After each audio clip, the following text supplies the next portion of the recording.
Welcome back to my channel, where real story takes its time. Let's get into it. Hey everyone, my name's Eddie, and I never thought I'd be that guy posting about family drama online, but here I am. I honestly don't even know how else to process what happened. It's one of those stories where the longer I sit with it, the more I realize how twisted it really was. I'm 38, married, and have two kids, Emma, 10, and Lucas, 7. My wife, Hannah, and I both work hard to give our kids a good life. We don't have everything, but we make things work. My family, though, my mom, dad, and my sister, Clara, they've always been a little different. Not just dysfunctional, but the kind of people who thrive on control, appearances, and making me feel small whenever they get the chance. Growing up, Clara was the favorite. There's no other way to put it. She could do no wrong in my parents' eyes. When she got in trouble at school, it was Eddie must have influenced her. When she broke my things, it was you should have shared. I learned early that peace in our house meant letting Clara have her way. As adults, not much changed. She's now 35, married to this smug guy named Derek who thinks being a regional sales manager for some water filter company makes him a genius. Together, they've got two kids around my kids' ages, and somehow, my parents have decided that Clara's family is the perfect family, the model everyone else should aspire to be like. I've always tried to stay civil for the kids. My mom loves to throw family events, dinners, holidays, all that, but they're always centered around Clara. Her promotions, her anniversaries, her kids' achievements. Whenever I try to talk about something good happening in my life, my mom changes the topic so fast you'd think I'd mention politics. Now, the story really starts about 3 weeks ago, when mom called me out of the blue. Eddie, we're planning a big family vacation, she said with that cheerful voice she uses when she's already decided something. It'll be a week at Seacrest Beach. The kids will love it. I remember smiling, genuinely excited for a second. That sounds great, Mom. When were you thinking of going?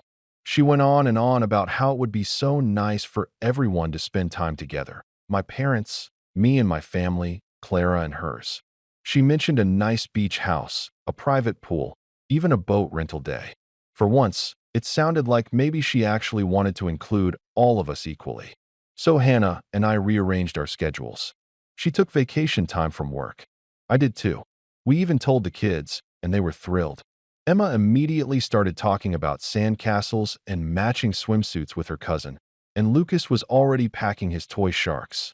Then came the first red flag. A week later, Mom called again, this time with updates. She mentioned how the house they originally planned couldn't fit everyone comfortably. It only has 3 bedrooms, she said, like it was some impossible puzzle. Wait, I said 3? That's not enough for all of us, Mom. I know, dear, but Clara and Derek already booked it. It's the perfect location, right by the water. Don't worry, though. I'm sure we can figure something out. I could feel my stomach tighten. What do you mean, figure something out? You invited us. Well, she said with that sigh, the one that always meant she was about to make me feel unreasonable. Clara offered to share a room with the kids. Maybe you and your family could find a nearby place? It would still be a family vacation. I actually went silent for a few seconds. So, we wouldn't even be staying with you? Oh, Eddie, she said, almost laughing. Don't make it sound like that. We'll all be together during the day. You can just get a little rental nearby. There are plenty of motels in the area. Motels. While they stayed in a beachfront villa. I hung up that night feeling sick. Hannah told me to let it go, that we could still make something of it for the kids, but I couldn't shake the feeling that this wasn't just an oversight. It was intentional, and I was right. A few days later, Clara called me herself. Hey, Eddie, just checking if you booked your place yet. Not yet, I said slowly. Still looking? Well, don't wait too long, she chirped. The good ones go fast. Oh, and by the way, Mom and Dad said you probably wouldn't want to join us for all the dinners, right? You'll probably do your own thing with your kids. What? I asked. Why would we not join? She laughed like it was obvious. You know how the kids can be.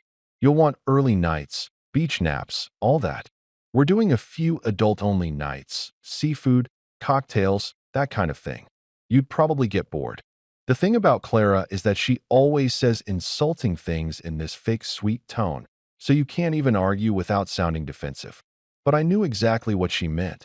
You're not part of the group. When I told Hannah, she just shook her head. Eddie, they're doing it again. They want you to feel left out. It's their little power game. I tried to convince myself it wasn't that bad, that maybe I was reading too much into it. But the truth came out a week later when my mom accidentally sent me a message meant for Clara. It said, "Make sure Eddie doesn't find out about the boat day. He'll just complain about costs again." Except the thing is, I was the one paying for the bookings. The house, the boat, the activities, all of it had been booked through my account. They had asked me weeks ago to handle the payments temporarily because Clara's card had limit issues. So when I saw that message, I realized something.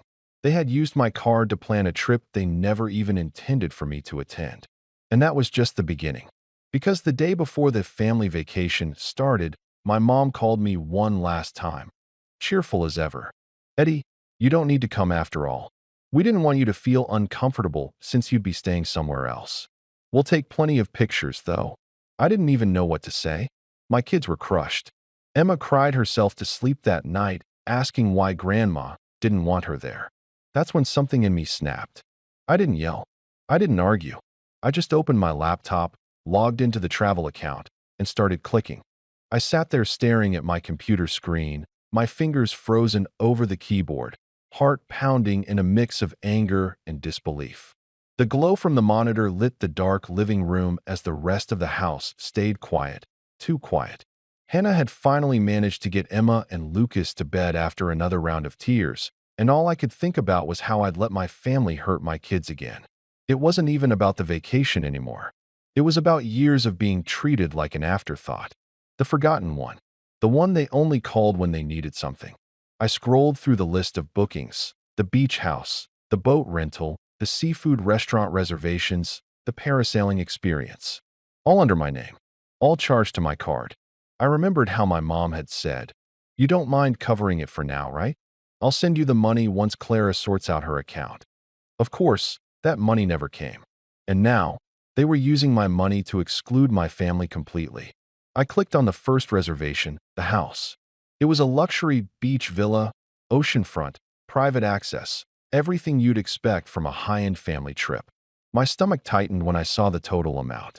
It was more than half of what I had in my savings.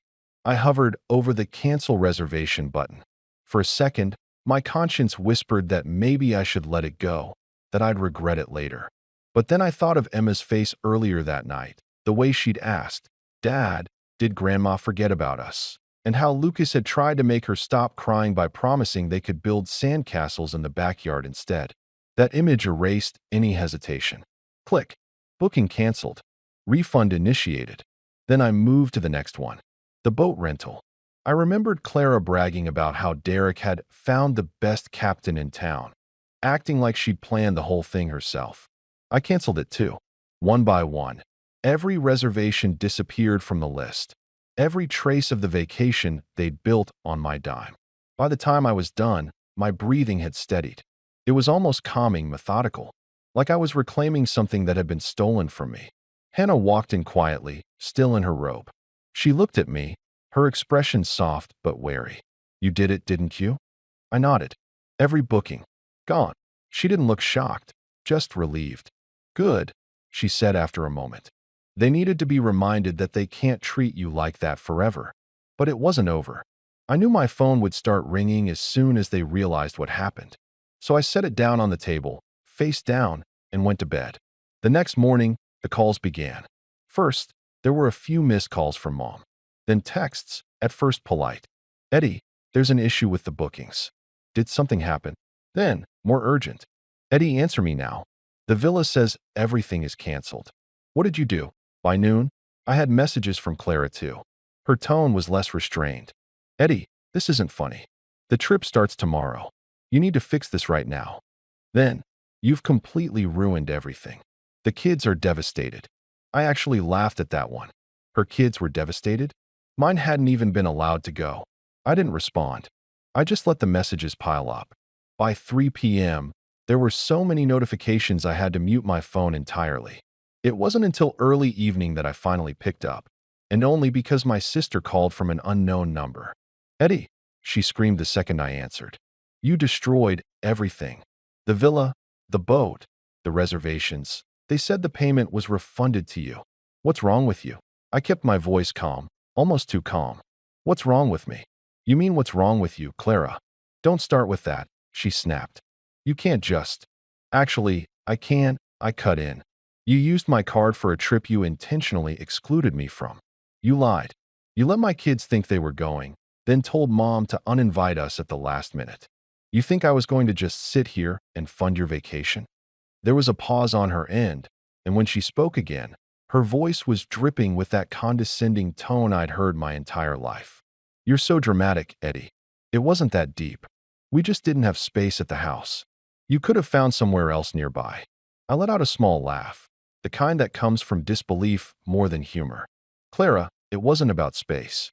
It was about control. About you always being the favorite, and Mom letting you treat me like I don't exist. You all planned this behind my back, and you expected me to pay for it. She went quiet for a moment before muttering. You always have to make yourself the victim, don't you? Mom was just trying to make things nice for everyone. But fine. If you want to act like this, you can forget about being invited to anything ever again. Clara, I said evenly. That's already been the case for years. Then I hung up. For the first time in a long time, I felt at peace, but it didn't last long. Because later that night, my mom showed up at my house. I saw her car pull into the driveway around 8. She didn't even knock, just walked right in, the way she always had. Hannah was in the kitchen, giving me a look that said, "Please don't lose your temper." "Eddie," Mom started, clutching her purse like she was holding on to her last ounce of dignity. "I don't know what you think you're doing, but you've gone too far this time." I just looked at her. Too far? You planned an entire vacation without me, using my money, and told my kids they couldn't come. She frowned, as if I was the unreasonable one. That's not fair. You know how complicated it was to plan everything. Clara handled most of it. Using my card, I said quietly. Well, yes, but only temporarily. You know your sister's had some financial issues lately. She was going to pay you back. She never does, I replied. She sighed, her voice softening in that manipulative way she used whenever she wanted to guilt-trip me. Eddie, you've always misunderstood our intentions. You make everything about being left out when all we've tried to do is help you. Help me, I said, standing up. You've helped yourself to my time, my money, and my patience. And now you've hurt my kids. Her expression hardened. You're overreacting. It was just a vacation. I stared at her for a long moment before answering. It's never just anything with you. It's always about what you can get, what Clara wants, and how you can make me feel small in the process. She shook her head and turned toward the door, muttering, "You'll regret this when you've calmed down." "I don't think I will," I said quietly as she walked out. That night, I checked social media. My sister had posted a family vacation update, except it was just photos of her and Derek at a random roadside diner with their kids, captions filled with fake smiles. The comments were full of her friends asking, "What happened to the beach trip?" She didn't reply, but the real fallout hadn't even started yet. Because what they didn't realize was that the credit card they used for groceries, gas, and all their little emergency expenses for the past year, the one they thought I'd just been helping them with temporarily, was also under my name. And since they clearly had no intention of paying me back, I had some decisions to make. I didn't sleep much that night. I kept replaying everything in my head. The phone calls, the messages, my mom standing in my living room acting like I was the one who had done something terrible. The more I thought about it, the more the entire situation felt like years of buried resentment finally reaching the surface. I lay there in the dark, listening to the quiet hum of the ceiling fan while Hannah slept beside me. Every now and then, I'd glance at my phone lighting up on the nightstand. More missed calls, more messages. From my mom, my sister, even Derek. None of which I answered. By morning, I made up my mind. I wasn't going to argue. I wasn't going to explain myself anymore. I was going to act. When I got up, the house was still quiet. The kids were asleep, and Hannah was making coffee when I walked into the kitchen. She didn't say anything right away. She just handed me a mug and sat across from me. "I saw your mom's post," she finally said. I raised an eyebrow. She posted. Hannah nodded. Oh yeah? She put up this long thing about how you overreacted and ruined a family event out of spite. Then she deleted it after an hour, probably because people started asking questions. I wasn't even surprised.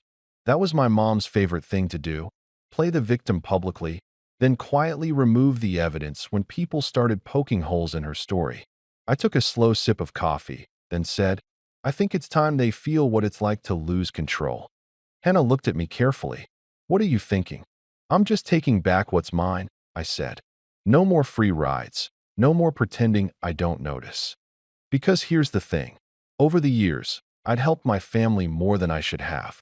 Whenever my mom or Clara ran into temporary financial trouble, I was the one they called.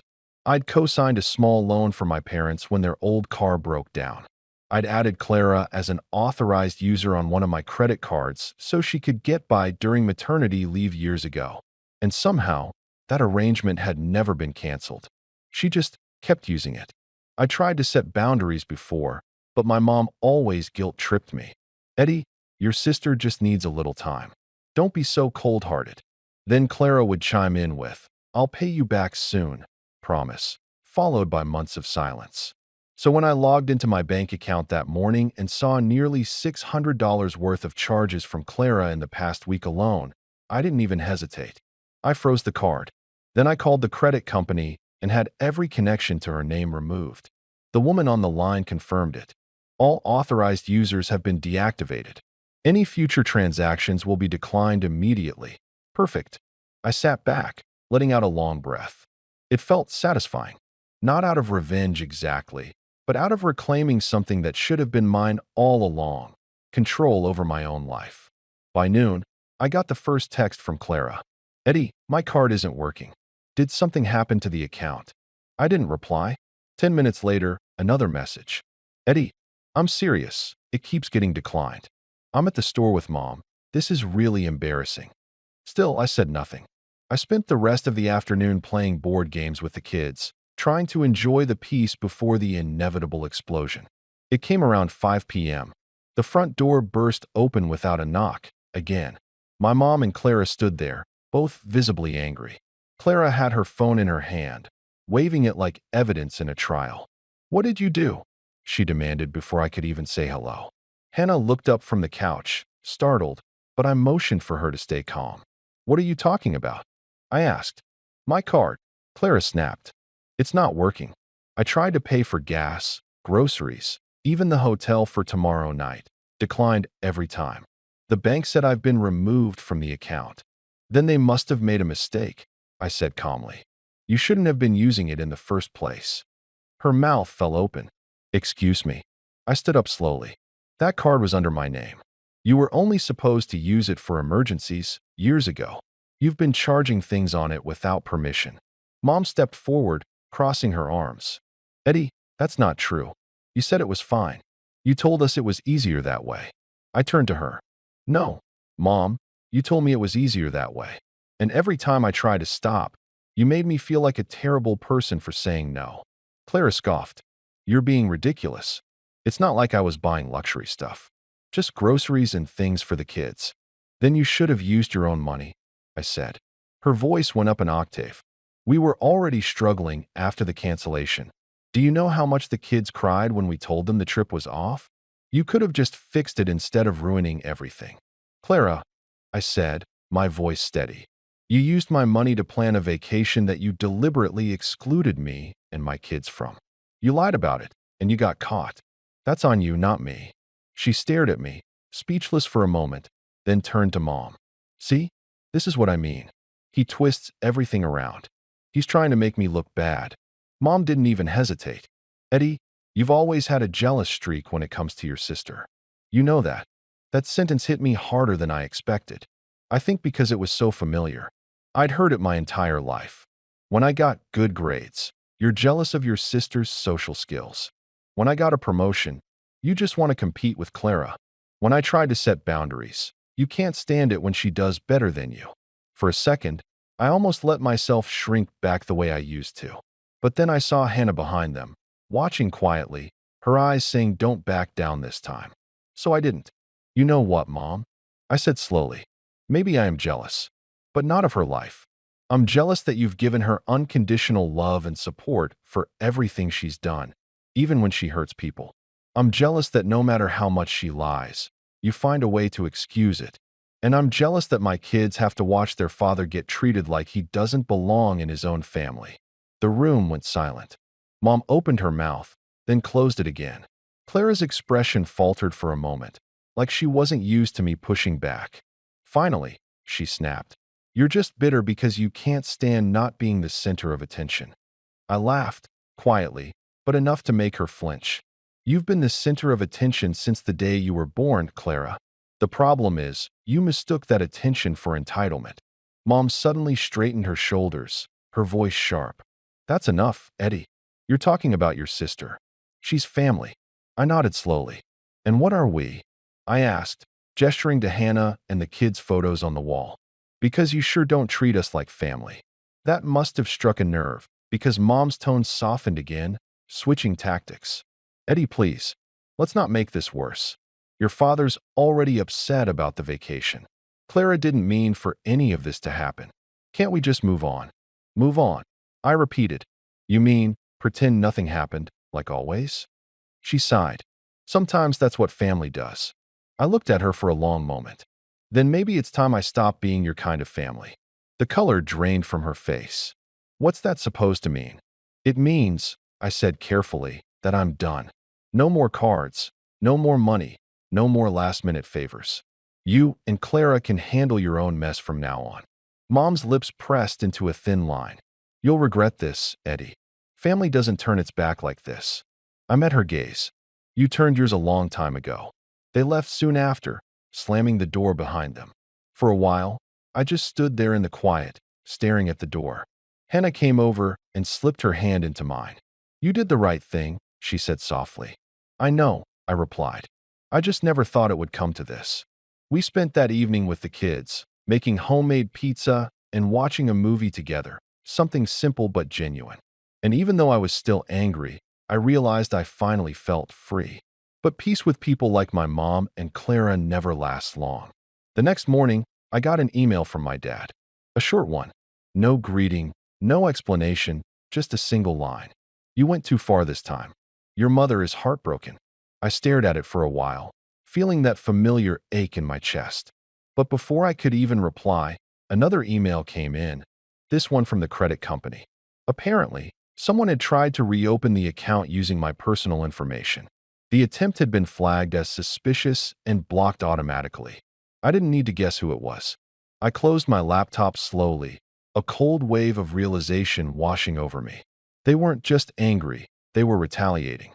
After the credit company email, I finally admitted to myself that this wasn't just a family squabble anymore. They were trying to manipulate my identity and my money. That crossed a line. It wasn't petty, it was practical, and the kind of thing you don't let slide if you want to keep your life intact. The first thing I did was tidy up my own trail. I spent the next 2 days compiling everything. Bank statements, screenshots of the bookings, the messages from Mom that got mistakenly sent to me, and the long list of small charges over the last 3 years that had quietly become regular withdrawals. I printed them all. I labeled them. I made a spreadsheet with dates, places, and what every charge was supposedly for. Seeing it on paper, the breadcrumb trail of favors turned habit, made my stomach twist in a way that wasn't anger so much as disgust. Then I did the boring, adult thing. I called the bank again. This time I asked for a fraud specialist and got one. I explained the attempted reopen of the account, the unauthorized charges, and the fact that my name had been used for things I hadn't approved. She put a block on the account, filed an identity theft report, and gave me a fraud package to fill out. It's such a sterile word for something that felt so personal. Fraud. I mailed the package certified. I saved the tracking number. I also set up alerts on everything. New credit inquiries, any changes to the little accounts where my parents and Clara liked to slide things through. If they were going to try another round, I wanted the bank to tell me the second it happened. I set my phone to buzz like a woodpecker on caffeine. Next, I went to a lawyer. I didn't want to, but the moment anyone plays fast and loose with your identity, you need paper and teeth. The The lawyer listened while I laid everything out. He asked a few questions, scribbled in a notebook, and then said, in the exact tone lawyers use when they're giving you permission to be unpleasant, "We can send a demand letter. We can pursue restitution in small claims. We can involve law enforcement if this escalates." He explained the difference between "we can" and "we should," and I chose "we should" for everything that made my teeth ache. We drafted a formal demand, itemized costs, a clear deadline, and the gravity of what had been done. The letter was direct without being theatrical. That was on purpose. Drama can be dismissed as emotion. Legalese reads like consequence. I had that letter sent to my parents' home address and to Clara's husband's work address with delivery confirmation. I copied the bank's fraud report in the package and included scans of the messages where Mom and Clara discussed excluding my family and using my card. I also did something less formal but, in my mind, smarter. I made a private folder online with all the evidence and shared it, not with the internet, but with a carefully selected list of people who mattered in Mom's social sphere, an aunt who still cared about decency, a cousin who managed the community Facebook group where Mom volunteered, and one childhood friend of hers who'd always valued straight talk. I didn't post screenshots or start a war on social media. I simply said, "I'm dealing with something difficult. I thought you should know." I attached the demand letter and the bank's response. My intent wasn't to shame publicly. It was to let the people who knew my mother see there was a legal and documented problem, so her reflex would shift from victim performance to actual accountability. People who live by appearances avoid public messes. If they'd built their whole life on how they looked to others, that vulnerability would be useful. While I waited on the lawyer and the postal service, I planned something else. A dinner. Not a trap exactly. I dislike traps. But a staged confrontation. A family dinner with a lot of witnesses. I called a local private room at a restaurant my parents used to favor for milestone dinners and told them I wanted to host something simple. A belated birthday for my dad. Nothing lavish, nothing ugly. The restaurant took the booking for next Saturday. I invited Mom, Dad, Clara, Derek, and a handful of relatives I'd carefully chosen. The aunt I mentioned, my cousin who still listens, and a few others who owed me nothing and weren't likely to take sides purely out of habit. I told Hannah only that I needed her support. She helped me choose the guest list and stayed out of the rest. I also did the practical things. I notified the school my kids attend that, in light of what was happening, they shouldn't be invited to any family outings involving Mom's plans until this was resolved. It sounds small, but Emma had already been hurt. Keeping them out of more emotional whiplash felt like a one-time kindness I could actually give. I documented that notification in case anyone accused me of trying to control my parents' relationship with their grandchildren. Control was a funny word coming from the people who'd been micromanaging our family for decades. Everything I planned had one goal: make the stakes real for them without turning the whole thing into a spectacle. I wanted them to know this was not an emotional outburst. It was a cascade of documented consequences. Money, reputation, and the kind of neighborly respect that makes people comfortable at church bazaars were all at risk. For people like my mom and Clara, those things mattered more than the truth. That week, small destabilizing things began to happen. My sister called at odd hours with frantic, performative apologies that I ignored. My parents sent texts thick with "we're sorry" and "we didn't mean," phrases that, when translated, meant, "we're sorry we got caught." A neighbor texted me cautiously, asking if everything was okay. I told them the truth in small doses. The payoff of restraint was seeing people shift from reflexive defense to awkward curiosity. It felt petty to enjoy it, but it also felt necessary. The shell of unassailable favor they'd relied on was showing cracks. On Wednesday, the lawyer called to say the return receipt for the demand letter had been signed by Clara. The letter required a response by the end of the week. If she didn't reply in a way that acknowledged the debt and proposed a repayment plan, the lawyer recommended filing in small claims and attaching the bank's fraud report as evidence. I told him to proceed and to be as efficient as bureaucracy allows. By Thursday evening, I realized I needed to push the emotional stakes higher. Legal action is dry and slow. Shame is sharp and immediate. I hate the word shame as an objective. It sounds cruel. But I'd spent years watching my family weaponize empathy and perform hurt. It was time to give them something closer to accountability than guilt. So I wrote a short, clear message to the family group chat, the big one where relatives posted holiday pictures and recipe links. I didn't rant. I didn't plead. I didn't expose banking details. I posted, I've sent a formal request for reimbursement relating to charges made on my accounts without my permission. I filed a fraud report with the bank. If anyone received charges they believe were authorized, please check with me directly. It was boring on purpose. It read like a public notice, not a temper tantrum. Then I hit send. Silence in that chat was louder than any screaming. People who normally filled it with their sweets and crafts photos suddenly had nothing to say. A cousin liked to post about fall leaves because reacting felt safer than commenting. It did what I wanted. It moved the issue from private admonishments to a public, factual statement. It put a little public pressure on them to respond like grown-ups. Friday morning, Clara texted me a photo of a receipt from a flea market-style shop, as if to show she'd used a card legitimately. Her message was thinly veiled venom. See? I work for my things. I didn't reply. Then, at noon, my mother called, voice already high with the hurt performance I knew too well. Everyone's talking, Eddie. You shouldn't have made that public. You've embarrassed us. She tried to make it sound like the issue was my method, not their behavior. I let her talk for a few minutes, then said something I'd practiced in my head but never said out loud. Being embarrassed is a consequence, Mom. You made choices. I gave you options. I'm not trying to humiliate you. I'm trying to stop you from taking what isn't yours. She clutched the phone like it was a life preserver. You're not thinking about the family, she panted. You're tearing us apart. I swallowed. You tore it apart. I'm just making sure it's fixed. She was quiet after that. I could hear her breathing, the small, uneven inhale of someone trying to keep her performance together. And then Saturday arrived, the day of the dinner. The private room at the restaurant had a long table, linen napkins, the sort of place where my mother had once demanded a specific candle arrangement for a special family moment. It felt almost ceremonial. I arrived early with the lawyer's assistant, who brought an envelope with confirmation of the fraud report and a printed copy of the return receipt for the demand letter. The assistant took a seat 2 chairs down, neutral as a witness. Guests arrived, aunts and cousins, faces polite and curious. Some of them I'd invited simply because I thought they'd care enough about fairness to look at the facts. Others had clearly been pulled in by neighborhood gossip. Mom arrived last, wearing the uniform of wounded dignity, a soft sweater and a practiced expression that said, I didn't know.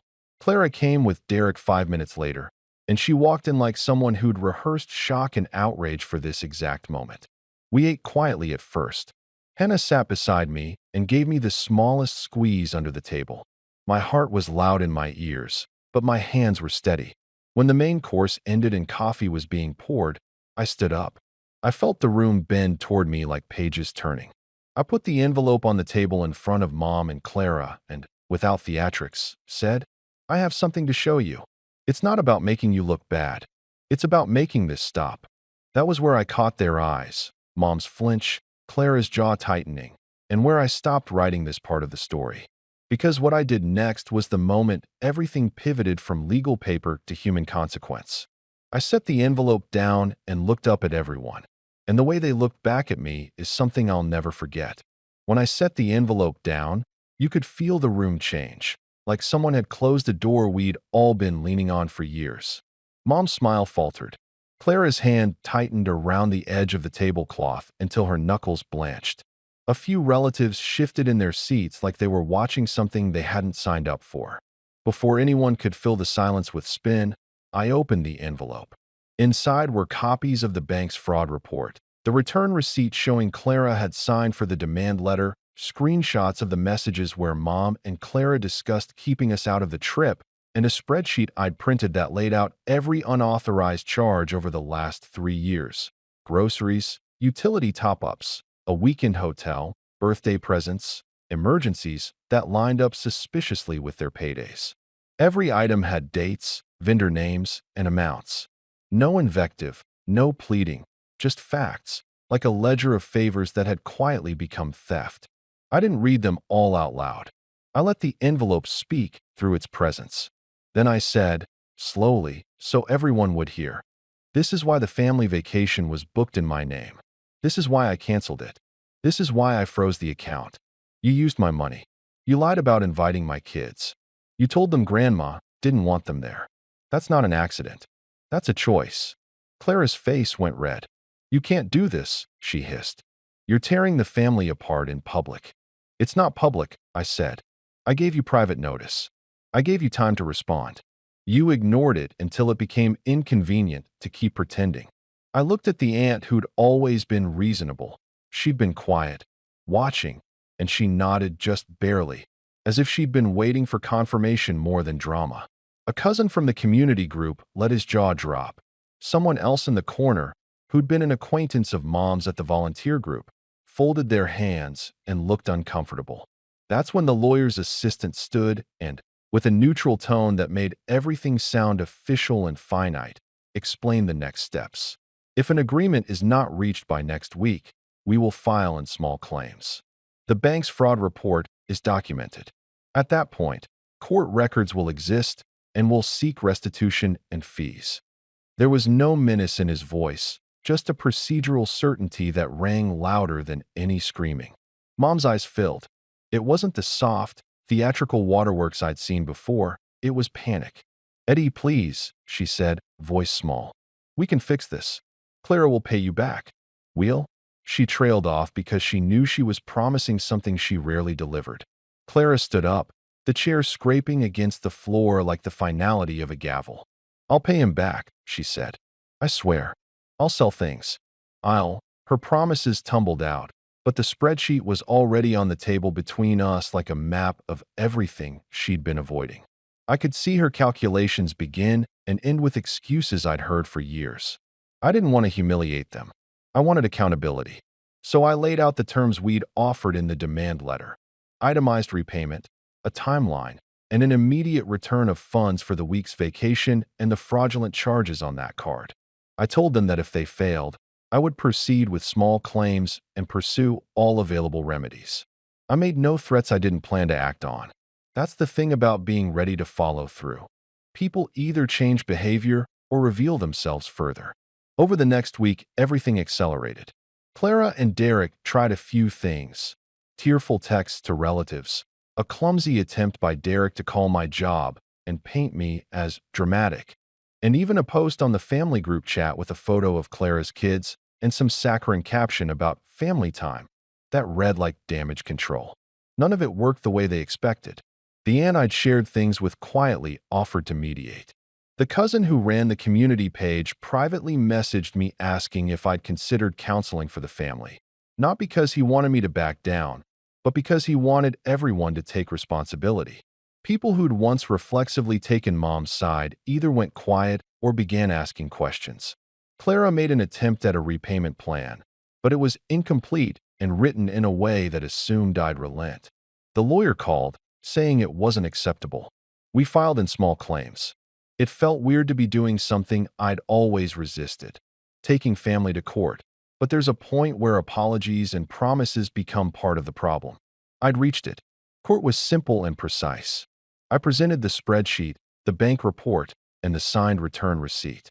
Clara threw herself at the mercy routine. It was supposed to be temporary. I panicked.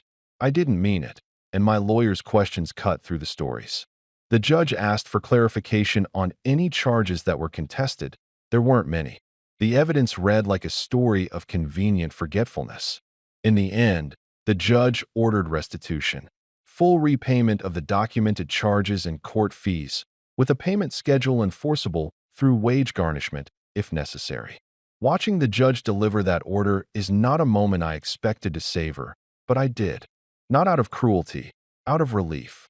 It meant there was a legal force that matched the moral one I'd been trying to apply, and the people who had relied on manipulation as a lifestyle had to face a real consequence. After the ruling, the social fallout moved faster than I anticipated. Mom stopped calling as often. Where she once offered unsolicited advice and made helpful comments about my parenting, her voice became strained and rare. Clara posted less and less about her family. The neighborhood whispers that had always buoyed their sense of being untouchable became small conversations behind palms. The aunt who had mediated told me she'd lost sleep over having to choose between being loyal and being honest. She told me later she was proud I'd chosen accountability, even if it had been ugly. As for Derek, he tried to play the patriarch, ranting about what a shame and how this will affect the kids. But people stopped taking his one-liners seriously when the invoices were posted and the court document was public record. Work colleagues who'd once complimented him on his leadership shifted their tone when he was forced to explain an unexpected deduction on a financial form. The ripple was quiet but effective. For people whose power is status and appearances, the smallest crack in the mirror can be devastating.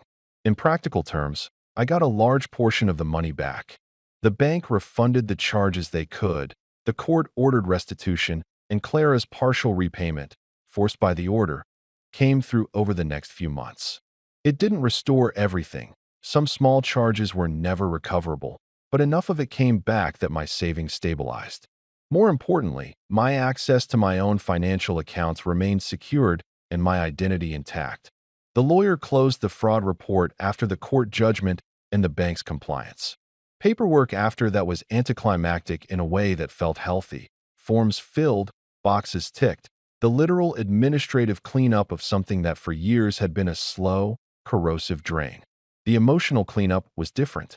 Mom sent a few awkward emails, the kind that try to sound conciliatory but ask for permission to keep certain privileges.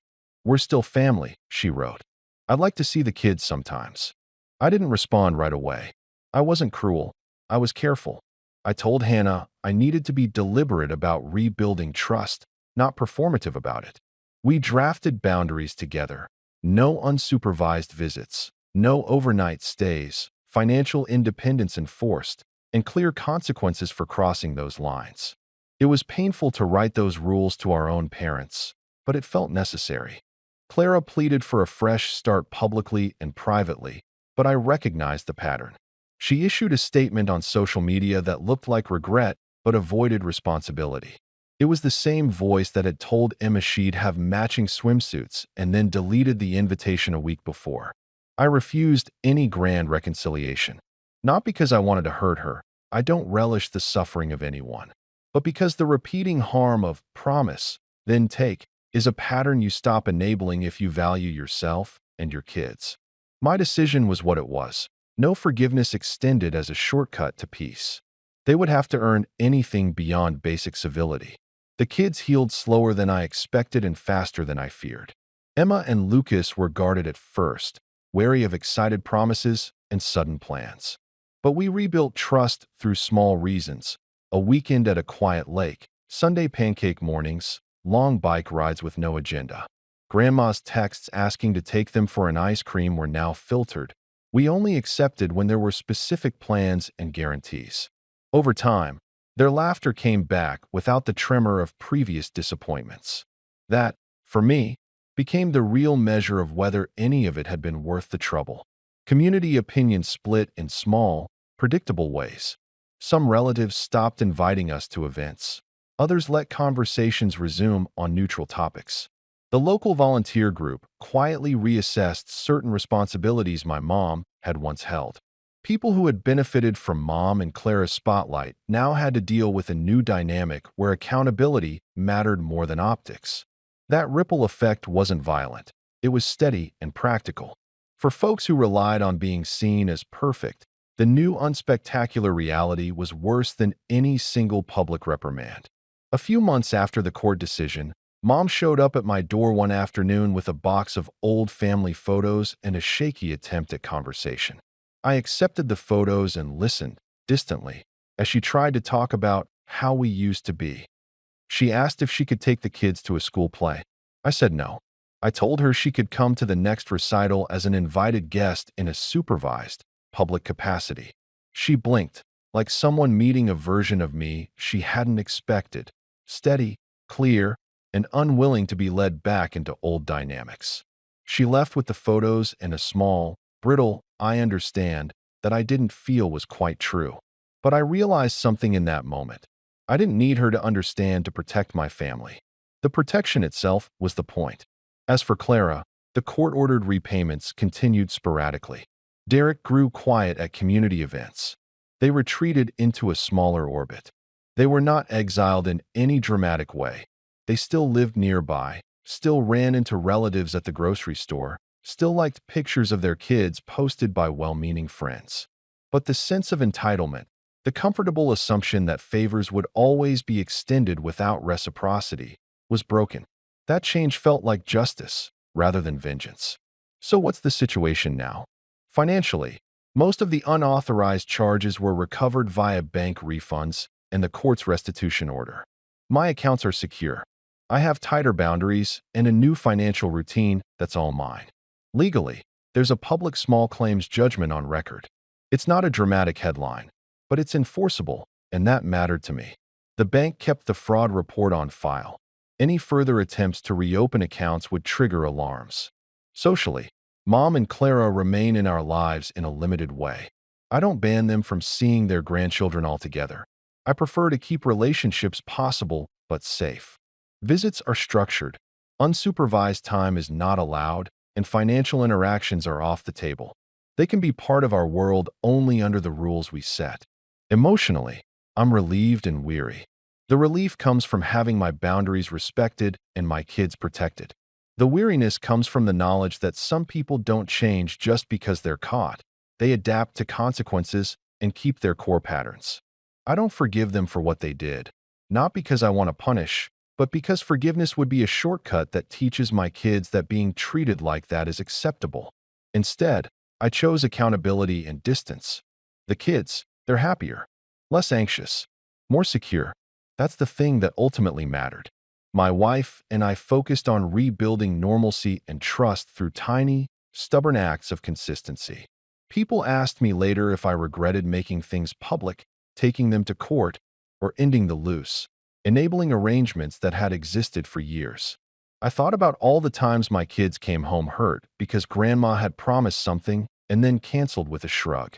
I thought about the silent drains on my savings and self-worth. I thought about watching the person who was supposed to teach empathy practice manipulation instead. In the end, I didn't regret it. It was messy and painful, but it was necessary. Clara still texts occasionally, usually about her kids or some logistical thing. Mom sends birthday messages with clipped warmth. I answer when it's harmless. I decline when it's about obligations or favors. I'm not cruel. I'm not petty. I'm deliberate. And for anyone asking if I got revenge, I did, in the sense that I reclaimed what was mine and forced those who habitually took advantage of others to face real consequences. It wasn't theatrical. It was legal and steady. It made them work for their place in my life rather than assuming it. That felt like the right kind of satisfaction. So here I am, months later. The vacation that was supposed to be for everyone became an object lesson. The villa is a memory on someone else's social feed. The boat trip never happened. The seaside photos are gone. What replaced it is quieter, enforcement, boundaries, and a household where promises mean something again. I don't forgive them. I don't pretend the past didn't hurt. But I stopped letting that hurt define my kids' future. They no longer have to wonder if grandma will invite them and then erase them on a whim. They have a dad who will keep them safe and who will, when needed, turn paper into power to stop the people who think family is their entitlement rather than a responsibility. Thanks for watching. Share your thoughts in the comments. If you like this story, don't forget to like and subscribe for more content like this. Hey everyone, my name's Rodney. I'm 19, just finished high school, and honestly, I didn't think graduation would leave me feeling this hollow. My brother, Silas, is 2 years older than me and has always had this way of making everything about him.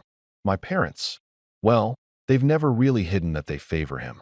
I mean, they tell me they don't, but their actions speak louder than any words. Graduation day started normal enough. Mom fussed over the decorations. Dad kept checking his watch like he was running a stock exchange instead of a ceremony. And Silas was busy practicing his smug grin in the mirror. He'd been dropping hints for weeks about this particular watch he wanted for graduation, some expensive, shiny thing with more dials than I could count. And apparently, he had made sure Dad knew exactly which one it was. I walked into the living room that morning, trying to shake off the nervous flutter I always get before big events. My mom gave me a quick hug and whispered, "You'll do great, Rodney." But there was something in her eyes that told me she already knew I wouldn't get the same treatment Silas would. Sure enough, at the party later that afternoon, after all the photos and speeches, Silas was handed a small, sleek box. He ripped it open right there in front of everyone. And there it was, the watch he'd been hinting at for months. Dad leaned back in his chair, smirking, and said, "You'll understand when you're older." Everyone laughed politely, but I could feel the sting. I smiled. I clapped.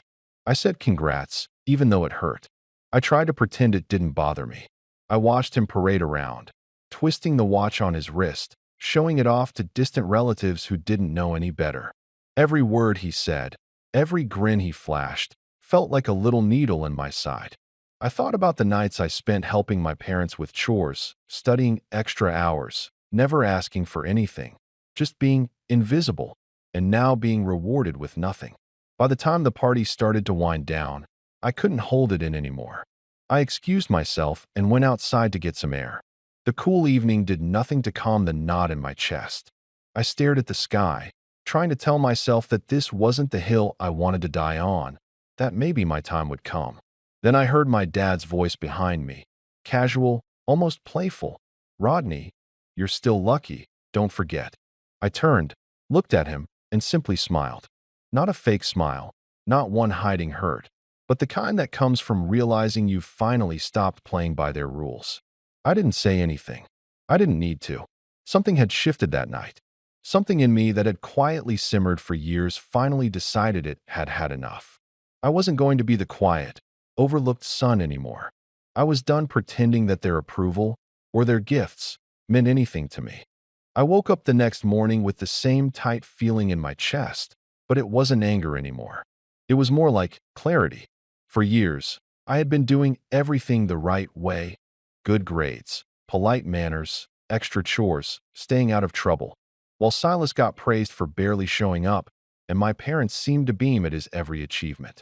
But now, I was done being the background character in my own life. I wasn't entirely sure what I was going to do yet, but I knew it had to start with small moves, testing the waters, learning how far I could push before they realized I wasn't playing along anymore. The first step came naturally the next day. I went to the kitchen while Mom was making coffee. Silas was there, twisting the watch on his wrist, smirking. "Looks good," I said, my voice calm. "Thanks," he replied, not even looking at me. "Dad really outdid himself, huh?" I nodded. "Yeah, must feel nice to have him so impressed." He laughed, the kind of laugh that felt like it was meant to remind me I was still invisible. I kept my face neutral, but inside I was already calculating. Later, I found myself in my room, scrolling through my phone, thinking about everything I'd ever wanted to do. For years, I had watched Silas get everything handed to him. A little voice inside me whispered that maybe it wasn't just about the watch. It was about proving, finally, that I didn't need their approval to be important. Over the next few days, I started observing my parents more closely, noticing patterns I'd ignored before. Dad's pride in Silas was so blatant it almost made me laugh. He would brag about him to neighbors, relatives, even strangers. Mom was quieter but equally complicit. She had a way of subtly undermining me without actually saying anything, like when she would comment on how helpful Silas had been around the house, while barely acknowledging my own contributions. One afternoon, Dad came into my room while I was reading. He leaned against the doorframe with that smug expression I hated so much. "Rodney, don't get upset about a watch. You'll have your turn."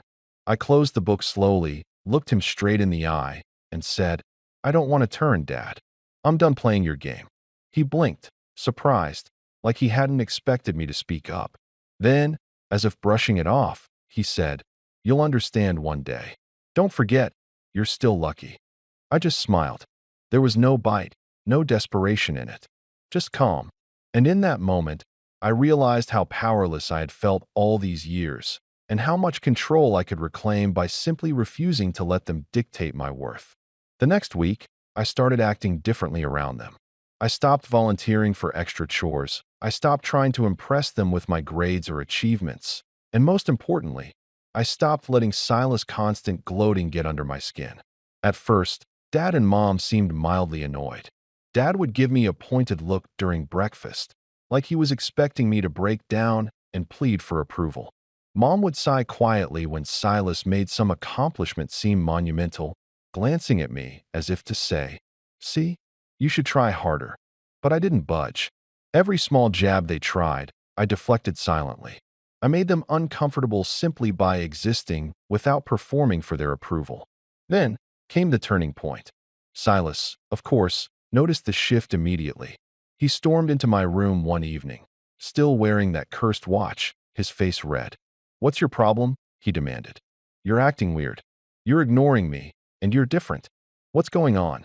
I leaned back in my chair, arms crossed, and said slowly, deliberately, "I realized something. I don't need to play the game you've been playing all my life. I don't need Dad's approval, I don't need Mom's approval, and I don't need to get angry every time you get what you want." Silas laughed, but it was sharp and bitter, not amused. "You're serious? You think ignoring me is going to change anything? Dad will never let you." I interrupted, calm but icy. "I'm not ignoring you.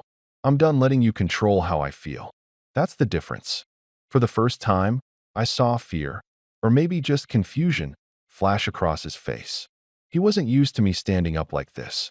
He stormed out, slamming the door, leaving me sitting there, heart still racing, but feeling powerful. The next morning, my phone buzzed. A text from Dad. "We need to talk. Stop ignoring your family." I stared at the message for a long time before replying with just one word. "Okay." I didn't feel nervous. I didn't feel scared. I felt ready. Over the next few days, things escalated. Dad tried to guilt me with subtle remarks at dinner. Mom tried to corner me in the kitchen to talk about feelings. Silas made snide comments when I passed him in the hallway, like, "Careful, Rodney, wouldn't want to fall behind." Each time, I responded with nothing but calm indifference, watching their frustration grow. And that's when I started planning.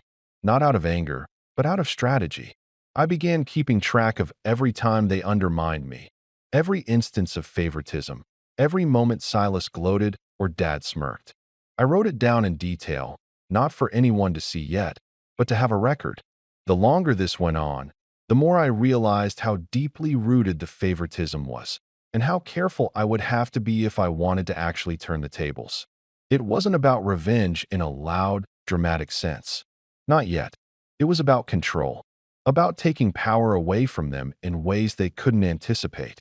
I started making small moves, quiet, calculated, returning favors in unexpected ways, showing competence where they didn't expect it, planting seeds of doubt subtly, watching them squirm as their assumptions about me began to crack.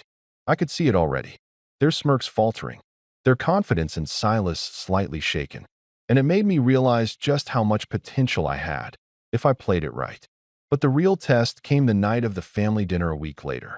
They invited some extended family over, and of course, Silas brought up the watch again, showing it off like a trophy. Dad was laughing, Mom glancing at me, expecting me to act jealous or upset. I didn't, not in the slightest. I just sat there, sipping my water, smiling politely, and listening. That's when it happened. Silas, trying to humiliate me in front of everyone, leaned back in his chair and said, loud enough for the whole room to hear, "It's funny how Rodney never seems excited about anything.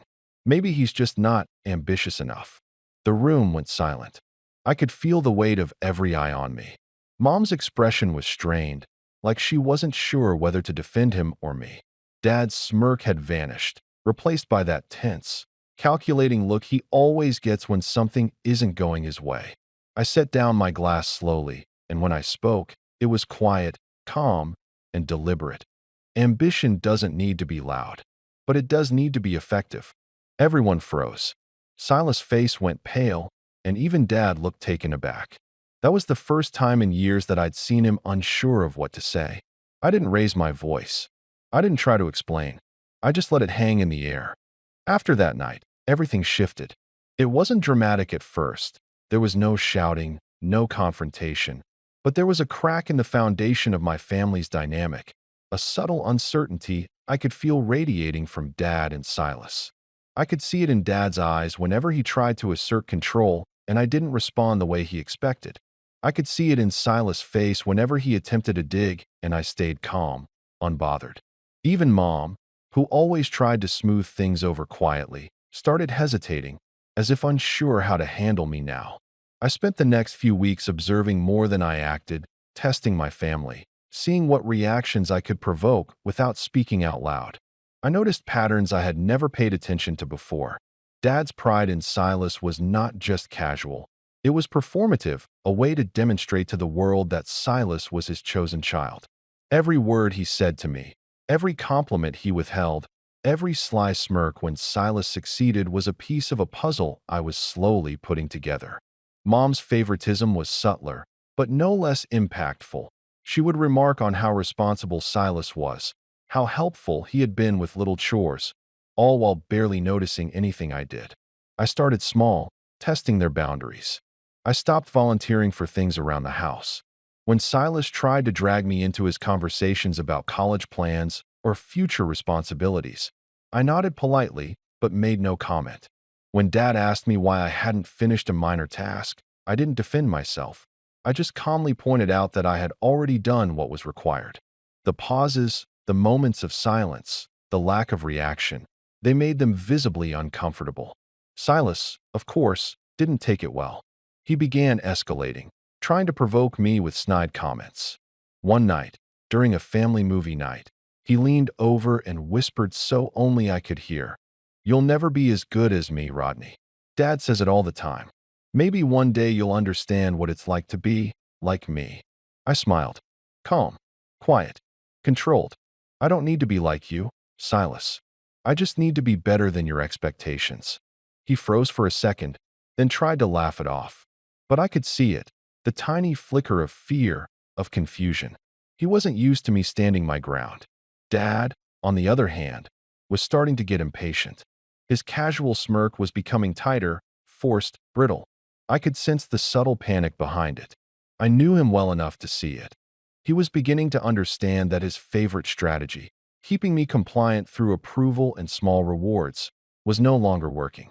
And that realization made me feel powerful. Then came the dinner that changed everything. Not a big family event, just a regular Thursday, but Mom had insisted we sit down together. Silas was already showing off his watch, twisting it as if the room had no other focal point. Dad leaned back in his chair, smug, glancing at me as if daring me to react. I didn't. I sat quietly, eating, observing, letting the tension build. Silas' smirks grew forced, Dad's eyes narrowed. Mom kept glancing at me, her expressions a mix of frustration and uncertainty. Finally, Silas broke the silence. "You know, Rodney, it's just funny how you never really get excited about anything. Maybe you're just not capable of enthusiasm." The room went silent. I could feel every eye on me. I put down my fork slowly, looked at him, and said deliberately, "Enthusiasm isn't a measure of worth, but consistency and results are." The room froze. Even Dad's smirk faltered. Silas' face turned red, and Mom looked like she was about to say something, but didn't. There was a pause, a long, uncomfortable silence. And for the first time, I saw a glimpse of fear, not in some overt sense, but in the subtle way they were all uncertain how to react. After that dinner, I began making my moves more strategic. I started keeping careful notes of every interaction, every slight, every show of favoritism, not to dwell on the past, but to understand exactly how to use it. I watched Silas closely, noticing where his arrogance made him careless, where he relied too heavily on Dad's approval to prop up his confidence. I started planning ways to assert myself quietly, to demonstrate my competence in ways that couldn't be dismissed, to show that their rules and their favorites didn't control me anymore. At school, I focused on practical achievements, small victories that built my confidence. I didn't announce them, I didn't brag. I simply let results speak for themselves. I signed up for a summer internship that was competitive and high profile. I volunteered for leadership projects outside the house, things my parents couldn't ignore. I began quietly building a track record of capability that didn't rely on their recognition. It wasn't immediate, but I started noticing changes at home. Silas' jabs became sharper, more desperate. Dad tried to reassert control with passive-aggressive remarks. Mom made subtle, indirect comments meant to guilt me into compliance. But I remained calm, never reactive, always measured. I let them expose themselves through their own actions, while I stayed above it. Then, one evening, a week before the summer internship started, Silas confronted me directly in the living room. He had that watch on, of course, gleaming in the overhead light. "You know, Rodney, this isn't going to end the way you think. Dad and Mom will never let you." I cut him off calmly, looking him square in the eye. "I'm not worried about what they let me have. I'm concerned with what I can do myself. And right now, I'm doing more than you realize." His jaw tightened.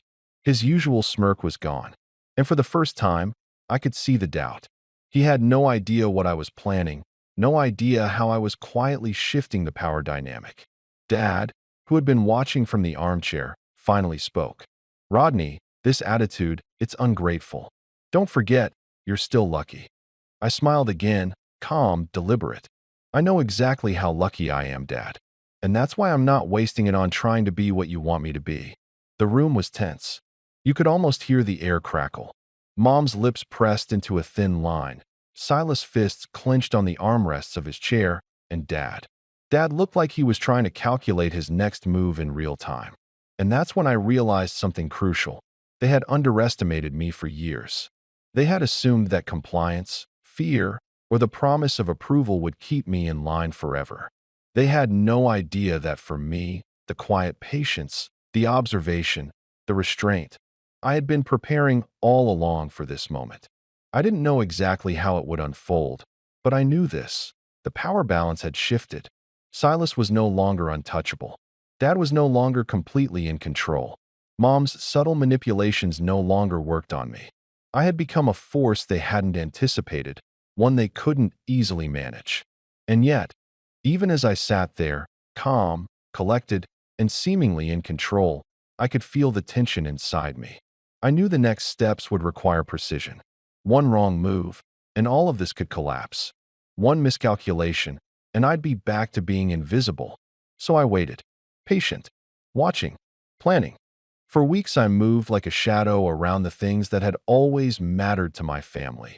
Appearances, bragging rights, who could show up with the flashiest accomplishment at the right moment. But instead of matching them on their terms, I decided to change the arena.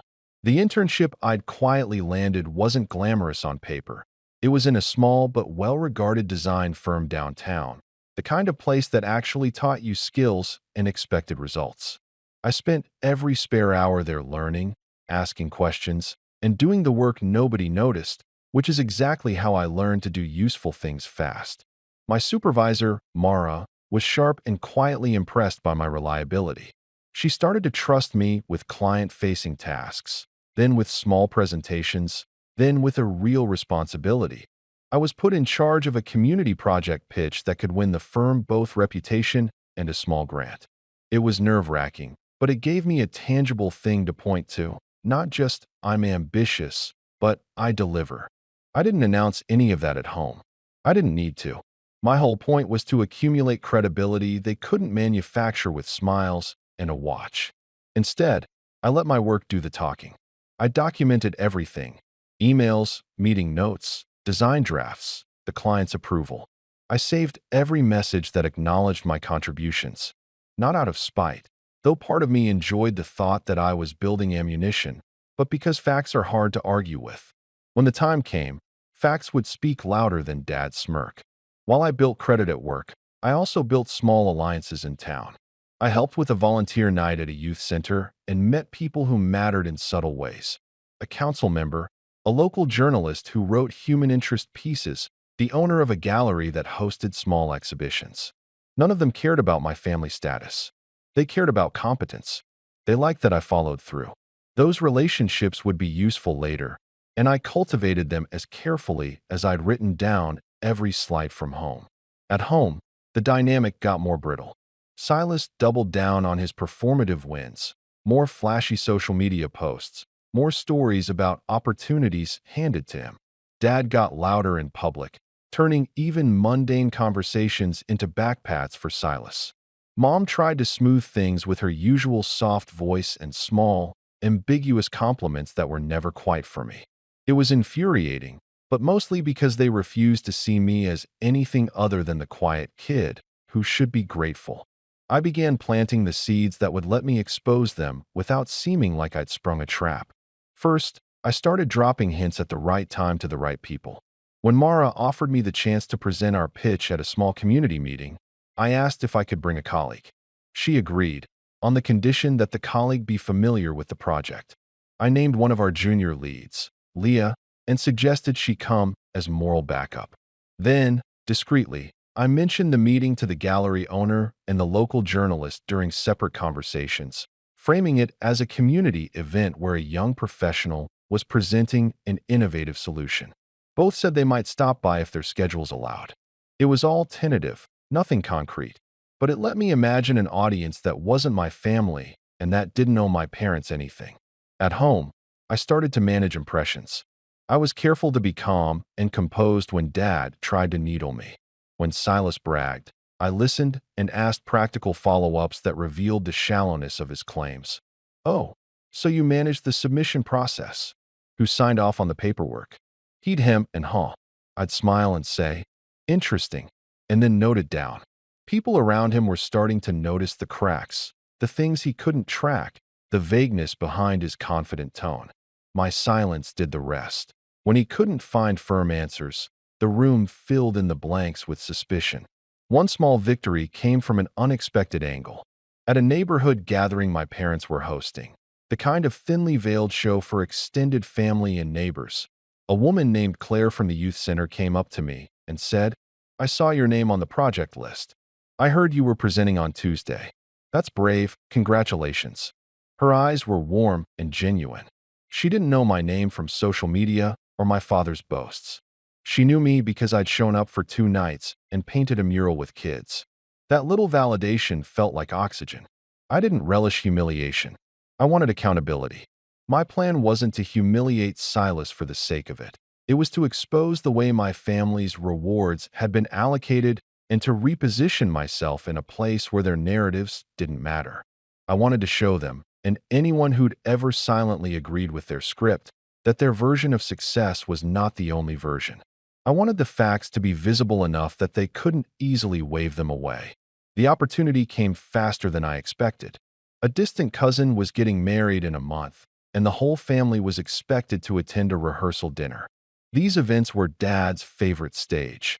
Cousins, aunts, neighbors, all the faces that fed his need for social proof. Naturally, Silas had already been promised a toast slot because of his recent success. Dad had arranged it, of course. He loved creating little moments where he could publicly gush about his preferred son. I saw the dinner as a perfect moment to introduce an alternative narrative. If I could bring an outsider, someone with neutral credibility, who could speak about my real accomplishments in a calm, factual way, it would undercut Dad's cozy, rehearsed speeches. It would show the crowd a different Rodney than the one they'd been primed to accept. So I asked Mara, very carefully, if she could make it. I didn't explain why, beyond saying it was a family thing and that her presence would be appreciated. She hesitated for a second. Family events are family events. But the way she looked at me then, the small trust in her eyes, told me she knew this meant more than a simple favor. "I'll come," she said, and I felt something inside me tighten with purpose. I told very few people what I was planning. Leah knew, briefly, as did Claire and the journalist I'd befriended. I asked them, quietly, to be there as members of the crowd rather than active participants. The fewer the conspirators, the less it looked like a setup. My notes were meticulous. Times, who would likely be there, what each person usually did in these situations. I rehearsed what I would say if Silas tried to provoke me, and I wrote down key facts from my internship, client approval emails, a short testimonial from the client praising my work, all printed and ready in case it was needed. 2 nights before the rehearsal dinner, Dad cornered me in the garage. The house smelled faintly of motor oil and his cologne. He held a beer bottle like a prop of authority and said, "Rodney, you really should stop this act. People talk. It's not good for the family. His tone was low and practiced, the voice he used when he wanted to sound fatherly, but also dominant. I looked at him evenly. What act? I asked. That thing where you act like you don't need anyone, he said. It makes people uncomfortable. People like tradition. People like, he waved his hand, and the word family hung there like a benevolent expectation. I let him finish. Dad, I said, I like tradition too. But I don't think tradition includes pretending your children are the same when they're not. I just want people to know the truth about what I've been doing. His jaw tightened. Keep your truth to yourself. I don't plan to, I replied. I kept my voice level, because a steady voice disarms more effectively than anger. He narrowed his eyes and looked at me like I had grown a second head. You'll understand when you're older, he said, echoing the same phrase that had been thrown at me for years as if it were a comforting talisman. I smiled. I'm already older than you give me credit for. That night I could hardly sleep. It felt different now. This wasn't just about small jabs and withheld compliments. I had external validation lined up, documented proof, and a subtle plan to let those things be seen in the same room where Dad performed his favorite rituals. I was about to walk into the heart of his performance and set a new narrative in motion. On the morning of the rehearsal dinner, I printed my documents and slid them carefully into an envelope. I chose my outfit with the unassuming precision of someone who didn't want to call attention, but wanted to be undeniable if attention came. Mom fussed over small details as usual. It seemed she still couldn't decide whether to be proud or furious. Silas didn't notice me at all. He was absorbed in rehearsing his toast, practicing jokes and lines that relied on the audience's goodwill. When we drove to the venue in 2 separate cars, Dad insisting that he and Mom would arrive early to set up, my hands were steady on the wheel. Mara texted, I'll be there around 6. Don't worry. The message was short, but I read it 5 times like a talisman. At the rehearsal, the room smelled of cheap flowers and roast beef. Cousins and aunts chatted, and Dad glowed in that way people do when they are certain the show will go on exactly as planned. Silas, predictably, was self-assured, practicing his toast in a corner, the watch flashing with every gesture. I could see the rehearsal crowd was primed for the usual. A crest of approval for Silas, a couple of polite smiles for me, a pat on the shoulder from Dad. That was the expectation. That was the script. I had to be careful. Too much too soon, and it would look like a calculated ambush. Too little, and it would be another missed opportunity. I waited until after the rehearsal dinner ended, and people started to mill around with glasses and small talk. Then, with Mara positioned unobtrusively near the buffet as if she were just another guest, I triggered the first quiet move. I made sure our paths crossed naturally. I approached Dad with a calm, conversational tone and asked, "How's rehearsal going?" He answered with the practiced pride of a man who felt his narrative was secure. I nodded and then, casually, as if it were nothing, I said, "Mara told me she might stop by tonight." His smile faltered the tiny fraction of a second that tells you whether someone is about to lose the script. He recovered quickly, of course, but I had seen the pause. That was all I needed. People started to gather in clusters. Silas, sensing an audience, raised his glass and offered to give a tiny preview of his toast. Dad ushered him forward like a ringmaster. The room adjusted to watch him. I stayed back and let him claim the center. This is the crucial part. When someone thinks they own the stage, they lower their guard. Silas began, all polished lines and practiced charm. He talked about gratitude, about family support, and of course, he worked in his subtle brag about the watch and the future. People laughed in the right places. Dad beamed. I watched the way his voice grew complacent, the kind of complacency that invites a misstep. When Silas finished, there was the expected applause. He took a theatrical bow. That's when I stepped forward. I didn't raise my voice. I didn't interrupt. I asked, quietly, if I could say something too. A few heads turned, some polite, some curious. Dad's smile hovered and then sharpened. This was the moment he'd been trying to prevent forever, a public moment where I might muddy his tidy narrative. He leaned forward, expecting me to back down. I took a breath and reached into my pocket for the envelope. Calmly, I walked to the center of the room, unfolded the paper, and said, in a voice steady enough to be heard. There are a few things I'd like everyone here to know about what I've been doing this year. For a beat, the whole room held its breath. Silas' face was schooled into patience. Dad's jaw tightened so visibly that I could see the vein in his temple. I started to speak, and with every sentence I felt the ground shift beneath us. Not violently, but like a tide changing its slow, inevitable course. People leaned in. The cousins who'd always nodded along to Dad's stories looked at each other like they were seeing a new scene in a play they'd watched 1,000 times. And then, just as I was about to call out the first piece of evidence, the email from a client praising my work that Mara had approved me to show, my phone buzzed in my pocket. The screen lit up with one single message from Dad. I felt it through my palm before I read it. "You're still lucky," it said. I read it, breathed, and looked up at the room. That's where I stopped. I folded the paper back into the envelope, feeling the weight of every eye and the quiet, electric possibility that whatever I did next would change everything. The room waited. Dad's face had gone white in a way I'd never seen. Silas' watch flashed in the light like a countdown. I could feel my hands trembling ever so slightly, but my voice was steady in my head. This was the moment. The slow, careful plan, the alliances, the printed proof, all of it led to a choice. I looked at Dad. I looked at Silas.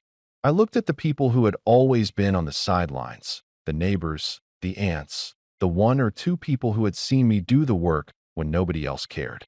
Then I took the envelope, and with the calm I'd cultivated for months, I walked toward the small group by the buffet where Mara was standing quietly. I hadn't decided yet exactly how I would present the evidence, whether I'd let Mara speak first, whether I'd hand the printed emails to the cousin who'd always been Dad's biggest booster, whether I'd read a short paragraph aloud and let the facts do their work. All I knew was that I was no longer willing to let a manufactured performance dictate the story of my life. The moment my fingers touched the envelope in Mara's hand, the room seemed to contract. Someone cleared their throat. Dad's voice, quiet but sharp, cut through the hum. "Rodney," he said, and the single syllable carried a warning, the old kind of control he used to pull me back into the fold. I looked at him. I smiled. The smile wasn't warm. It wasn't cruel either. It was steady, the smile someone gives when they are about to do something they've considered carefully for a very long time. "Dad," I said simply, "there are a few truths I think everyone should hear." The fork in an aunt's hand paused midair. The hum of the air conditioner somehow became louder. Silas' hand drifted to his watch as if it might anchor him. Mara shifted and, without looking at me, asked softly, "Do you want me to say something?" I hadn't expected to need her voice, but hearing it made my decision sharper. I nodded. She took a breath, looked at Dad, at Silas, and at the room full of people who had always been willing to accept Dad's curated version of our family. Then she spoke. And the sentence she began with was the one that made my pulse race because it was the sentence that would either crack the shell around them or rebound right back and make me the villain in their eyes. "You should all know how this project was actually led," she said, and the way she said it made clear she'd read the documents. Everyone turned to Mara as if expecting fireworks. Dad's expression hardened into something I almost pitied. The sudden recognition that the world might not always reward a good performance with truth. It was the kind of silence that makes skin prickle. I could feel the first shift like a small earthquake under the table. And then, right before she read the client's words out loud, my phone buzzed again. I looked down and the screen showed the sender. A group text that Silas had created with half the family in it. The preview line was small but lethal. "You'll want to see this before Rodney ruins the night." I didn't open it. I didn't need to. I felt it, the unseen hand sliding a different script into place. Mara looked at me, waiting for me to give the go-ahead. Dad's eyes were locked on my hands, and Silas' mouth was a hard line. I exhaled slowly. The room leaned forward. The breath of every person present seemed to hang suspended between what had always been said and what was about to be revealed. I had built this carefully. I had allies. I had facts. I had patience. All I needed now was the courage to decide which truth would be spoken first. I looked at Mara. I looked at the envelope in her hands. I looked at Dad, who looked like a man who just realized someone else had read his script and decided not to follow it. I felt the small tremor in my chest, the kind you get right before you leap, and then I let go. "Read it," I said. Mara didn't hesitate. She unfolded the top sheet and, with a professional's calm, began to read the client's message aloud. It was short and precise, the kind of praise that can't be faked. A real client email, typed from a company domain, acknowledging my role in the project, mentioning specifics only someone who'd actually done the work could know, and explicitly thanking our firm for Rodney's leadership and timely delivery. The room's collective intake of breath was audible. Dad's face flushed the color of cheap theater curtains. The cousins who'd always laughed along with his offhand boasts were now frowning, exchanging looks as if they were trying to reconcile two different seasons of a show they'd always assumed would run the same way. Mara read the next piece, a short testimonial printed on company letterhead from a local community partner, signed, thanking me for going above and beyond, noting how I'd coordinated volunteers and secured a small grant. She read the lines that matched the emails I'd printed, the ones I'd tucked into that envelope after hours and nights of work. Someone, probably the journalist I'd quietly befriended, stood up and offered softly, "I can verify that project, and I've seen his name on municipal filings." Another neighbor, Claire from the youth center, nodded and said aloud how the kids had loved working with me. It wasn't a coordinated attack. It was the accumulation of small truths by people who hadn't been paying attention because they were used to Dad's louder version of events. Silas' mouth opened and closed. He tried to recover with a joke about how teamwork makes the dream work, but there was no bite to it. The cousins didn't laugh. Mom's eyes darted between Mara and Dad. I could see her calculating whether to protect the old script or decide with whatever the room now respected as reality. She stayed silent. Dad tried to interrupt. This is just, he didn't finish because there was nothing left to finish with. The facts sat on the table like stones. Then my phone buzzed. I glanced down expecting some petty message. Instead, I saw a flood of new texts in the family group Silas had started, the one I'd noticed earlier. The preview line had promised a smear. "You'll want to see this before Rodney ruins the night." My heart tightened for a second. I had a flash image in my head of Dad and Silas coordinating a last-minute counterattack. I opened the messages with calm.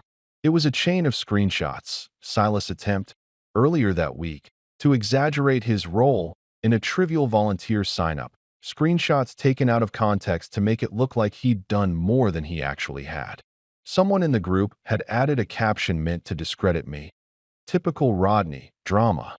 But then, in the same thread, someone else, an I'd always thought would side with Dad, typed, "Wait, these don't show the whole thing. Rodney actually did the real work." There was a pause. Then, "Where are the real emails?" A cousin asked a question I could practically hear the ghost of my father's social currency shudder at. Did Dad have anything to do with these awards, or was he just the proud father as usual? It unfolded in real time. The family's little ploy to preempt me by smearing my credibility had been clumsy and local. Instead of discrediting me, it drew attention to the very thing they'd tried to suppress. Who had actually done the work? People started to ask questions right away. My printed emails validated the community partners' claims. Their attempts looked increasingly manufactured and petty in the face of documented reality. Silas retreated to the edge of the room. I don't think he understood that anyone outside of Dad's carefully curated circle could see through his fabrications. It was humiliating in a way the watch couldn't hide. He kept touching his wrist like an anchor, like maybe the watch could hold him together while the truth fell away. Dad's reaction was worse. He tried to reassert control with a small speech about family and tradition, but the words came out thin and brittle. Nobody applauded. He looked like someone who had spent a lifetime building a paper throne and then watched a light rain start to soak it. Mom, who had always been the quiet center of their double act, had the hardest time. She couldn't quite face the reality that her soft encouragement of their favoritism had consequences beyond little glares at the dinner table. She tried to tell a small story about how proud she'd always been of both of us, and people nodded politely, but there was no conviction behind it. Behind her eyes I saw something like shame. not because she'd been a villain on purpose, but because she'd let a dynamic exist that hurt one of her children. After the initial shock, the room fractured.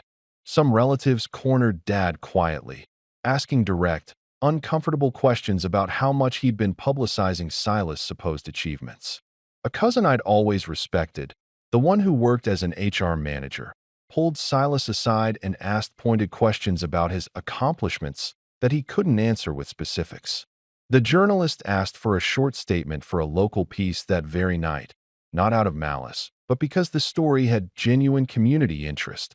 A quiet kid who actually made things happen versus the family drama. I didn't savor the moment so much as breathe into it. I'd wanted this to be factual, not theatrical. I wanted people to see that their version of success had been skewed by performative approval. Seeing that happen in real time was surreal and a little exhausting.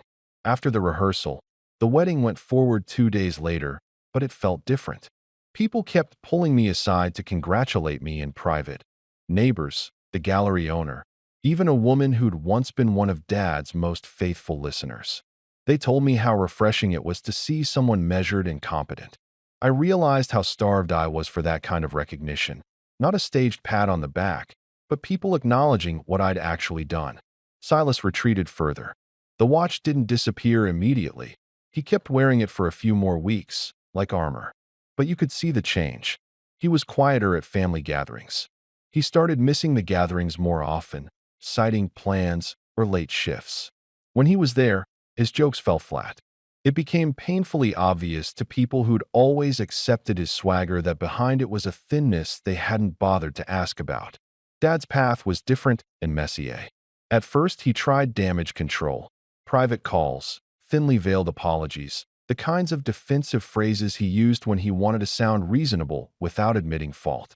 A few relatives who valued his social cachet stuck by him, but more people began to distance themselves.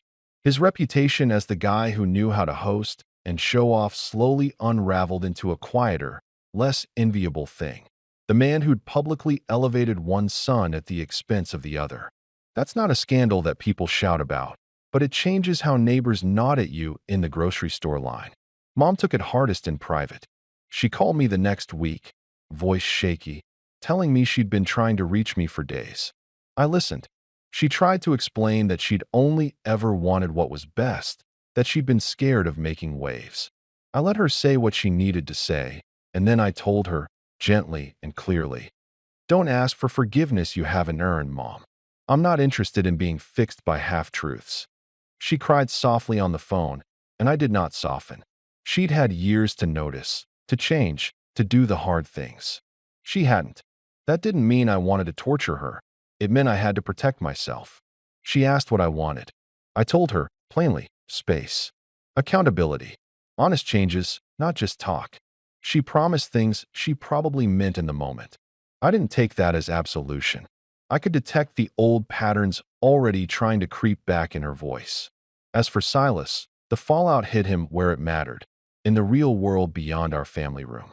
A small internship he'd been angling for rescinded their interest after a frank conversation with someone who'd been at the rehearsal dinner.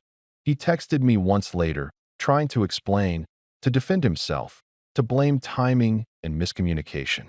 I replied with a single line, "You made your choices." Within a month, the family home dynamic changed in ways that weren't all visible but were unmistakable in practice. I started keeping more of my life to myself. I moved out that summer into a small apartment near the office. The kind of move that felt like the natural next step, not some dramatic escape. My job offer from the firm came through after the internship ended. Small, steady, honest work that actually paid. I paid my first rent without asking anyone for help. The sensation of paying my own bills and earning my own space felt like a new kind of dignity. Dad reached out occasionally, thinly veiled conciliatory texts that tried to ease back into the old rhythms. Family first. We can talk. Hope you're well. I read them and left them unread. If he wanted to rebuild anything, it would take more than words. He had to demonstrate sustained change. He did not. Mom tried, with fits and starts, to be present in ways that were more honest, visiting my apartment once, bringing a casserole, making small attempts at being a different parent. I accepted some contact, but on my terms. I made it clear that forgiveness wasn't a currency I'd hand out just because of a casserole or a few good words. She had to understand what she'd allowed. She had to accept responsibility without trying to fix it immediately with sentimental talk. The relatives divided themselves in soft ways. Some kept close, the ones who'd quietly respected me before and now had a reason to speak openly. Others drifted away, preferring the comfort of old narratives. That was fine. I stopped trying to control who stayed. People revealed themselves. Silas? He quit trying to stage his life for Dad's approval. Not out of contrition, he simply lost the audience. He started working part-time at a shop downtown and, over time, kept his head down. Once, months later, at a grocery store, I saw him with a new, cheaper watch. He didn't make a show of it. He didn't look at me. I'd expected some schadenfreude, some satisfaction at seeing his bubble pop. There was none. I felt only a long, steady sadness for a person who'd been taught to perform as a substitute for growth. For myself, the largest change was internal. I stopped looking for permission from people who'd proven themselves unreliable. I kept the envelope, not as a trophy, but as a reminder that truth, when presented patiently and carefully, can be harder to sweep under a rug than polished speeches and a few well-placed smiles. I focused on work that mattered, on relationships that were reciprocal, on building a life that didn't depend on a family's applause. And the family? They kept being what they had shown themselves to be. Dad remained proud, but his pride lost its sheen. Mom oscillated between guilt and comfort. Silas kept his distance, sometimes texting a forced birthday message. There was no dramatic scream, no cinematic reconciliation where everyone suddenly learned a lesson and we all hugged. There was a quieter verdict. Trust had been redistributed. I had taken my story away from the people who'd written it for me and told it in my own words. In the end, I didn't want to destroy them. I wanted to be seen. I wanted them to stop pretending that their way of allocating praise and value was neutral. The evening at the rehearsal dinner achieved that. The performance cracked, facts took center stage, and the social ledger balanced a little more toward reality. As for the watch, it still sat on Silas' wrist for a while, gleaming at family events that became fewer and more awkward. Eventually, he stopped wearing it publicly, and I never asked about it. It didn't matter. The point had never been the material object. It had been the arrangement that object represented, and that arrangement no longer held. So where are we now? Here's the situation, plain and slow. I left the house that summer. I took a job with the firm that had given me real work and real responsibility. I pay rent. I have quiet weekends and projects I'm proud of. I have friends and neighbors who know me for who I am, not for who my dad said I was. Dad lost a measure of social prestige. People still speak to him politely, but wherever he tried to use me as a prop, people now remember the night Mara read those emails. He's more isolated in his performance than he used to be. Mom tries to make small amends, but I keep her at a distance. I will not forgive her for pretending she didn't see the ways she favored Silas. She can change. I will not pretend she already has. Silas had his bubble burst. He spent months trying to salvage what he could, then retreated into less visible work. He's quieter. He's lonelier. That's not revenge in my hands. That's life catching up to a person who learned to measure worth by applause. The relatives who took Dad's side are still around, but many who mattered to me privately, the neighbors, the gallery owner, the youth center folks, now see me as someone they can trust and recommend. My reputation outside the family grew in ways my father's smirks never could buy. I didn't write this to gloat. I wrote it because for years I had been taught to accept the story others told about me. I tore that page out and wrote a paragraph of my own. It cost me the illusion of family unity in some ways, but it gave me a life that felt honest. People keep asking me if I miss the old family dinners. Sometimes I do, not because they were warm, but because they were familiar. But familiarity isn't the same as safety. I traded predictable hurt for self-respect, and I'll take the awkward, honest life over the comfortable fiction any day. If you asked whether I forgive them, the answer is no. Not because I'm cruel, but because forgiveness without accountability is meaningless. They had years to notice and change. They chose the easy route. Public pride for one son, quiet dismissal for the other. That's not something I can let slide without erasing what happened to me. So that's where we are. I'm not the kid who clapped and pretended anymore. I'm the guy who quietly built proof, brought it into the room where it mattered, and let facts do the work. The family narrative didn't survive unaltered. Some people are angry about it. Some people are relieved. I'm tired sometimes, and I'm proud sometimes, and I am, above all, done living on other people's terms. Thanks for reading. Share your thoughts in the comments. If you like this story, don't forget to like and subscribe for more content like this.